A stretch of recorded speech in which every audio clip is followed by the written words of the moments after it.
अहमद बिलाल महबूब जी, साहब जो हमें हैं, अहमद बिलाल जिनकी महमूद साहब ने हमें मामलात ज्वाइन पर कर लिया है। बड़ी गहरी नज़र है है, जमहूरियत के लिए और काबिशें हैं। ये जो इलेक्शन से मुतल्लिका अमूर है, पिंडैट के चेयरमैन है, तो उनसे ज़रा बात करते हैं। अस्सलाम वालेकुम जी। वालेकुम अस्सलाम शामी साहब और सलमान साहब। Sir, thank you. बिलाल साहब, आप तो बार बार ये तंबी कर रहे थे कि फैसला अगर कानून के मुताबिक आया तो पीटीआई के लिए मुश्किलात पैदा हो जाएंगी, तो आपका तो अंदाज़ा दुरुस्त निकला। अगरचे जज्बात जो हैं वो अपनी जगह हैं, और कुछ पीटीआई से हमदर्दी भी है, कुछ जो उस पर गुजर रही है उस पर अफसोस भी है, लेकिन आप समझते हैं कि यही फैसला होना चाहिए था। बहुत शुक्रिया। देखिए, कानून में चूंकि ये बड़े वाजे तौर पर लिखा हुआ था, इलेक्शंस एक्ट के सेक्शन 215 के अंदर, उसके झैली शिक 4 और 5 के अंदर। ये 2017 का एक्ट है, और जी इसकी जो जो इसकी जो हतमी सूरत इख्तियार की गई उसमें पीटीआई भी शामिल थी, इसकी इनपुट भी शामिल थी। और ये मुतफ़िका किस्म का एक इलेक्शंस एक्ट बना था, ठीक। जिसमें पीटीआई पहले तो बाइकआउट करके चली गई थी, फिर वापस आ गई, तो उनके आने के बाद ये आखिरी शक्ल इसने इख्तियार की, तो वो उनकी इनपुट इसमें बिल्कुल शामिल है। और उनका इस शिक के ऊपर कोई इख्तलाफी नोट भी नहीं था। ठीक। एक दो चीज़ों पे उनके इख्तलाफी नोट थे, जैसे इलेक्ट्रॉनिक वोटिंग मशीन है हाँ। या एक दो और चीज़ें, लेकिन इस चीज़ के ऊपर कोई इख्तलाफी नोट नहीं था।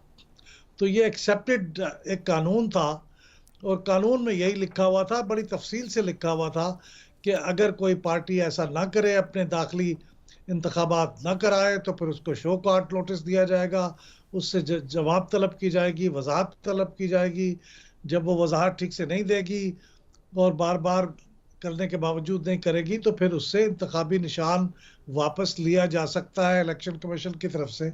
ये बड़ा वाज़े लिखा हुआ है। मतलब ये हुआ कि इलेक्शन कमीशन को इस एक्ट के तहत ये जायज़ा लेने का इख्तियार हासिल है कि किसी जमात में इंतखाबात दाखिली तौर पर ठीक तौर पर हुए हैं या नहीं हुए हैं। जी हाँ, बिल्कुल। उसकी दो टच स्टोन है, एक ये कि वो उस पार्टी के अपने कॉन्स्टिट्यूशन के मुताबिक हुआ हो, और इलेक्शंस एक्ट 2017 की जो दफात हैं रिलेटेड, उनके मुताबिक हुआ हो। लेकिन बुनियादी दस्तावेज उस पार्टी का अपना कॉन्स्टिट्यूशन है। अब आपको मालूम है शामी साहब, जमात इस्लामी में ना कोई उम्मीदवार होता है, ना उसमें कैंपेन चलती है, जिसको बाज़ पार्टियां समझती हैं कि बिल्कुल गैर जमहूरी बात है। लेकिन बहरहाल वो जमात इस्लामी की अपनी डेमोक्रेसी की डेफिनेशन है, तो उस पर कोई एतराज़ नहीं करता, इलेक्शन कमीशन भी उसे तस्लीम करता है। क्या जमात लेकिन इस्लामी अगर बरसर इख्तिदार आ जाए और उसको 2/3 अक्सरियत मिल जाए तो ऐसा ही निज़ाम पूरे मुल्क में नाफिज हो सकता है? जी, हो सकता है। इसीलिए तो पार्टी को 2/3 क्या, सादा अक्सरियत भी नहीं मिल रही, कि लोग इसी से खौफजदा हैं कि इस तरह का निज़ाम आ जाएगा तो कैसे काम चलेगा। मगर उससे यह होगा कि छीना झपटी तो खत्म हो जाएगी ना। नहीं, उसके फिर कोई और कबाहतें भी पैदा हो जाती हैं, वो उस पर गौर करने की बात है। चलिए, लेकिन जमात इस्लामी में बहरहाल ये इतना चीना उसके अपने चपटी नहीं दस्तूर होती। के मुताबिक उसमें जमहूरियत है। बिल्कुल। सर, और ये पीटीआई जो है पहले तो दस्तूर ही बदलती रही, कभी एक तरमीम कभी दूसरी तरमीम, फिर उस दस्तूर के मुताबिक जो है वो इंतखाबात नहीं हो सके।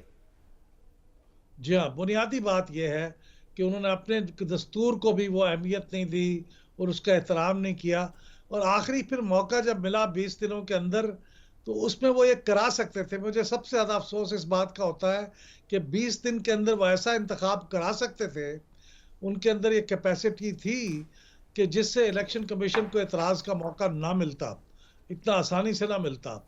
लेकिन उन्होंने वो 9 दिन में करा दिए, 20 दिन का तो फ़ायदा भी नहीं उठाया, और ऐसे कराए कि मरकज़ में भी बिला मुकाबला, सूबों में भी बिला मुकाबला। हालांकि आपको याद है 2012 के बाद जो इंतखाबात हुए थे, हाँ। उसमें इमरान खान साहब के मुकाबले में एक और पैनल भी था, जो वसीम साहब इस वक्त लीडर ऑफ द अपोजिशन है सेनेट में, वो उस वक्त उस दूसरे पैनल के हेड थे। तो मुकाबले में आए थे, बुरी तरह हार गए थे, लेकिन एक कंपटीशन हुआ था। तो एक कंपटीशन कम से कम इमरान खान साहब के मुकाबले में कोई ना भी आए तो समझ आती है, लेकिन बाकी लोगों के खिलाफ लड़ने वाले लोग तो बहुत से होंगे, तो इसलिए कुछ शक सा पड़ा कि ये ट्रांसपेरेंट, फिर उसका मगर उन्होंने कोई मगर इलेक्शन पीटीआई की प्रोग्राम तरफ से नहीं तो किया। बार बार कहा जा रहा है कि दूसरी जमातों ने भी तो अपने इंतखाबात ऐसे ही कराए हैं ना, हमने करा दिए तो क्या हो गया। बस फर्क ये था कि दूसरी जमातों ने अपने कॉन्स्टिट्यूशन भी ऐसे ही बनाए हुए थे, ठीक। 6 सफ़ों का, 7 सफ़ों का, और लिखा हुआ था कि नेशनल काउंसिल की मीटिंग होगी, उसमें उम्मीदवारों के नाम पेश होंगे और वहीं पे हाथ खड़े कर दिए जाएंगे। कुछ पार्टियों ने ऐसे लिखा हुआ है। सर इन्होंने उसमें क्या एएनपी से कंपैरिजन क्यों किया इन्होंने जा रहा है? जमहूरी जोशो जज्बे में बहुत तफसील बयान की थी कि इंतखाबात इस तरीके से होंगे।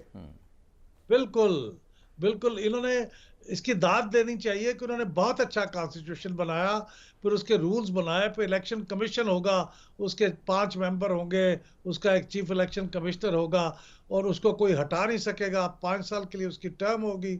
बहुत अच्छा कॉन्स्टिट्यूशन बनाया, बहुत आइडियलिस्टिक, और उसकी दाद देनी चाहिए, लेकिन फिर उस पे अमल भी करने के लिए उसी आइडियलिज्म को बरूए कार आना चाहिए था। अनफॉर्चुनेटली वो नहीं हुआ।